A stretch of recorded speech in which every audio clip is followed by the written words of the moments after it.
Bawat umaga ay nagdadala ng mga bagong pagkakataon upang maghanap ng kalinawan, karunungan, layunin sa ating pagkatawag. Sa aklat ng Jeremias, Kabanata 29, talata 11, sapagkat batid kong lubos ang mga plano ko para sa inyo, mga planong hindi ninyo ikakasama, kundi para sa inyong ikabubuti. Ito'y mga planong magdudulot sa inyo ng kinabukasang punong-puno ng pag-asa. Tayong lahat ay manalangin. Amang makapangyarihan, lumalapit kami sa inyo ngayon, humihingi ng iyong banal na gabay at linaw sa aming pagkatawag. Sa gitna ng ingay at mga kaabalahan sa buhay, hinihiling namin na ang iyong tinig ay malinaw naming madinig.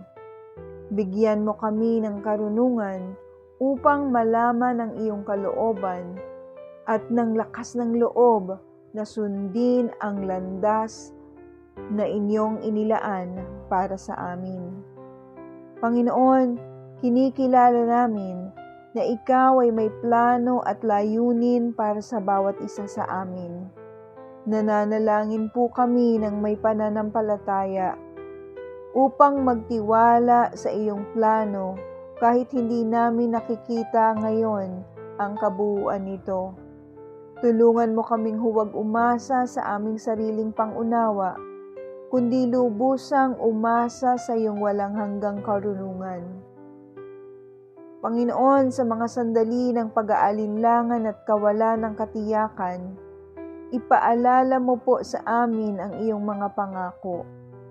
Kapag kami po ay naliligaw o naguguluhan, naway ang inyong salita ang maging ilaw sa aming mga paa at tanglaw sa aming mga landas. Gabayan mo po kami sa bawat paghakbang, Panginoon, at buksan ang aming mga mata sa mga pagkakataon at direksyon na naaayon sa iyong banal na layunin para sa aming mga buhay. Humihingi po kami ng pusong sensitibo sa iyong pag-akay, isang pusong handang isuko ang mga personal na ambisyon at kagustuhan. Isuko ang mga bagay na hindi ayon sa iyong kalooban.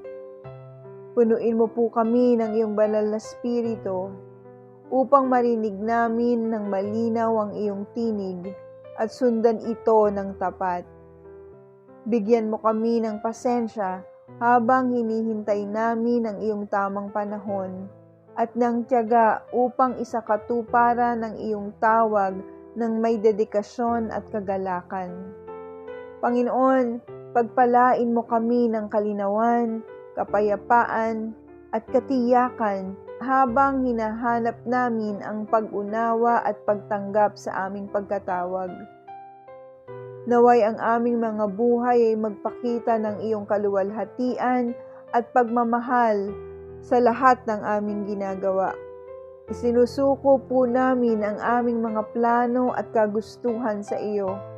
Nagtitiwala ng iyong mga plano ay mas dakila at perpekto kaysa sa aming mga inaakala. Ito po ang aming panalangin ng may pasasalamat. Sa pangalan ng Panginoong Hesus.